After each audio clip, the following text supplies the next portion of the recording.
Hello everyone, this is Maven, and this is first ever talk episode.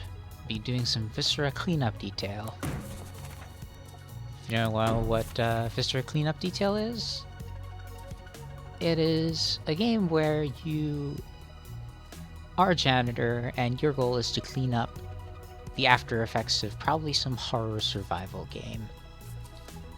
It's very sort of self-aware and amusing. And let's do something relatively simple. Say...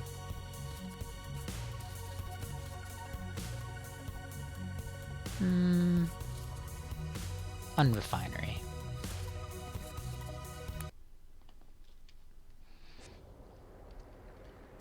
What I'd like to talk about today is respect for the game, or label words. So let me start off with the story. I am a very big fan of Dungeons & Dragons. Whoops. Yeah, you stay there. And as a very big fan of Dungeons & Dragons, I'm always happy to sort of introduce people to it. I think it's a really cool game. I think lots of pen and paper games owe it a lot of respect. Pathfinder is an excellent addition. But a streamer who I have a good deal amount of respect for wanted to play for the first time, and apparently he had secured a DM and group from a different location. And I decided to join along. What I experienced was not fun. It was basically completely without any preparation on the DM's part. The characters were sort of hastily slapped together with homebrew rules and all this stuff. And then the rules of the game were never actually used. Instead, it appeared to be like an excuse for nothing but juvenile humor. A chest of used panties, anime characters as deities. It wasn't the best experience, especially not for a first-timer. So, why is this problematic? I mean, D&D can be played a lot of ways, and if you want to have fun and be silly, you can have fun and have silly. That's your prerogative. Why is that game a problem? And the reason is, what do you associate with D&D? Your associations when somebody says a word are extremely important, because how you understand that word is dependent upon your pre-existing associations with that word. For most people, Dungeons & Dragons brings up ideas of Cheetos and Mountain Dew and absurdity and dungeons and various fights and combat and dice. But the more excited you are and interested you are, the more associations you're inevitably just going to have as a result. So, those associations are very important to establish. Usually, what I do is I have a meeting with players beforehand to sort of talk about what their interests and what my interests are in a game of Dungeons & Dragons.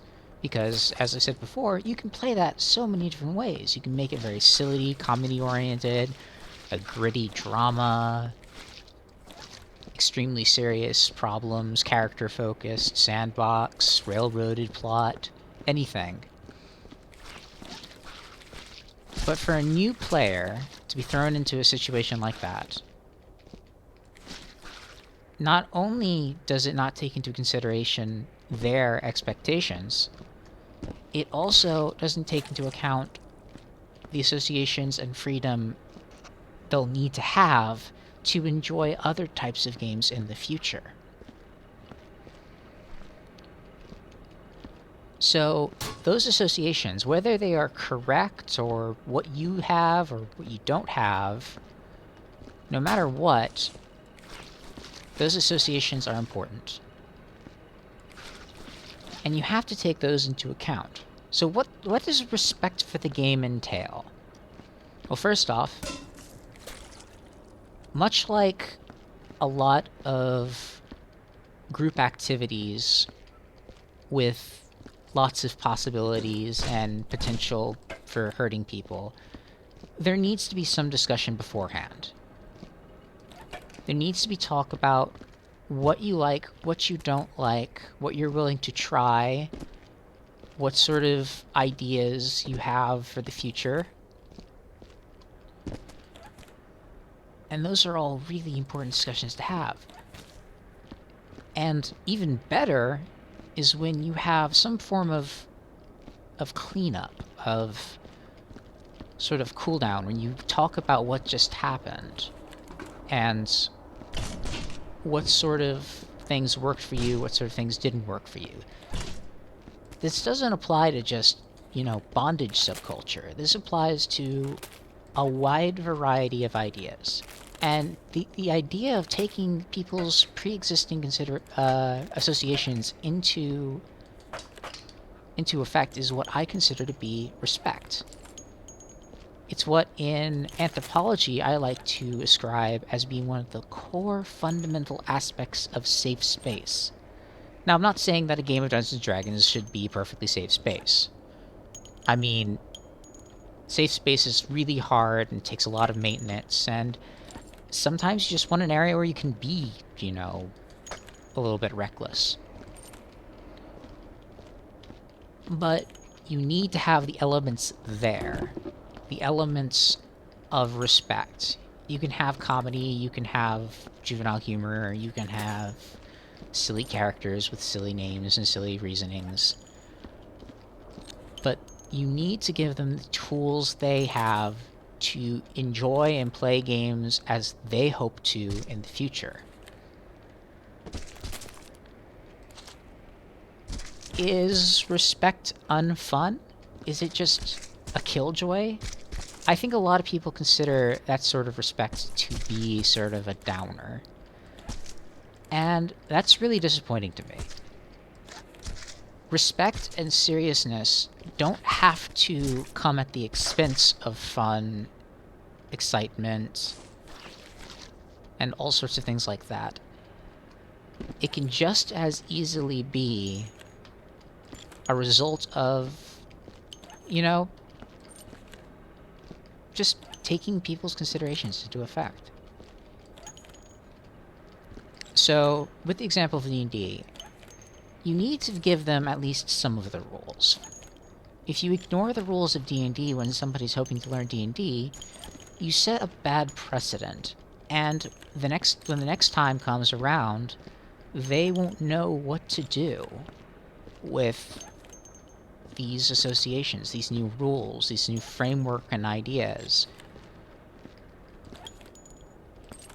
So, what's the solution here? Well, first off, you need to recognize that every word can be a label word. A word which immediately brings to mind a specific circumstance or a specific environment.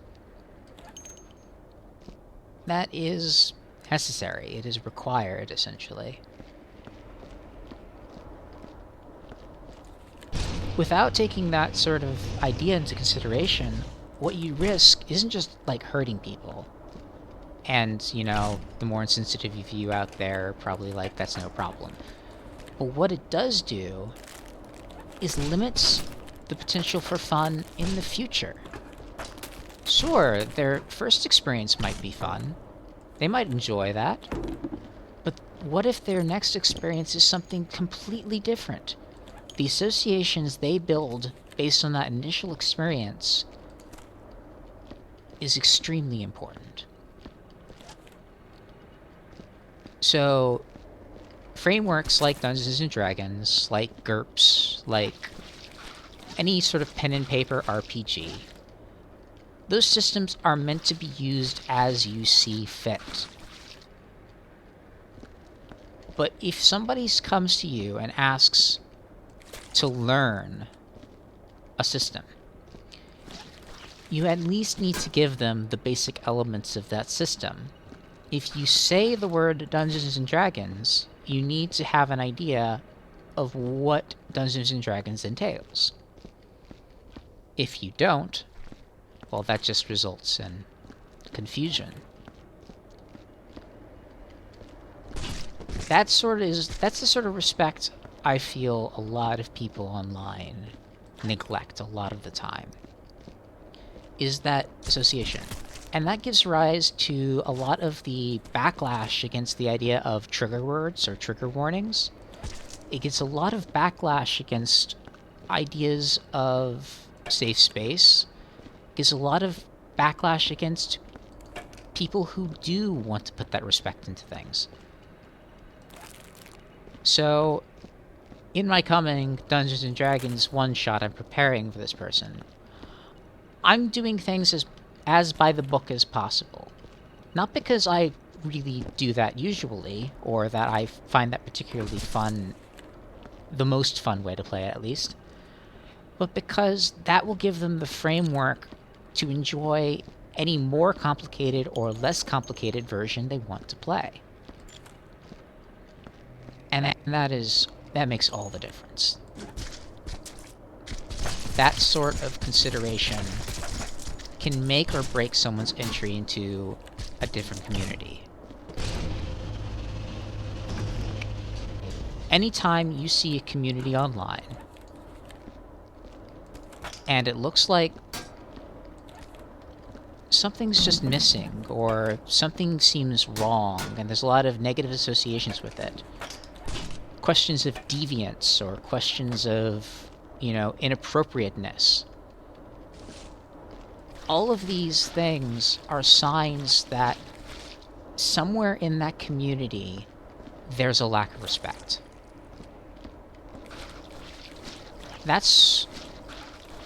And it can be from the inside too. It's not just from the outside. So if someone's insensitive and doesn't understand your subculture or your community, they're not being respectful. But if something from inside spoils the interests or gives someone the wrong ideas, someone who's interested in that group, that is also a lack of respect. That's a lack of respect from the inside. And this sort of culture of fun being paramount to respect, being more important to respect, I should say, that hurts a lot of people. And it's most explicit, as I said before, in all the backlash against efforts to make safe space happen, to make communities of respect, to give newer people an easier time in understanding you and understanding what you do. And that makes all the difference. It's a hard thing to do. It takes a lot of thought, it takes a lot of consideration of other people, and it certainly takes a lot of wisdom, emotional wisdom. But that's what's necessary for a community to really come together, to be a community that's accepting of new people. And if you don't want a community, if you want a community where your interested people can be culled by their specific moods or interests or associations, you can be insensitive, and you can still have a community. But if you want people to understand you, if you want people to know where you're coming from, respect has to be part of the equation. And it's a serious thing. but it doesn't preclude fun. In Dungeons & Dragons, sure, you can have a very serious quest with serious paying attention to the rules of weight limits and movement and grid maps and all that stuff. But you can also still have something silly, like, say, a trap misfiring and summoning a whale instead of a dire lion, just having a big whale flopping around the middle of a cavern.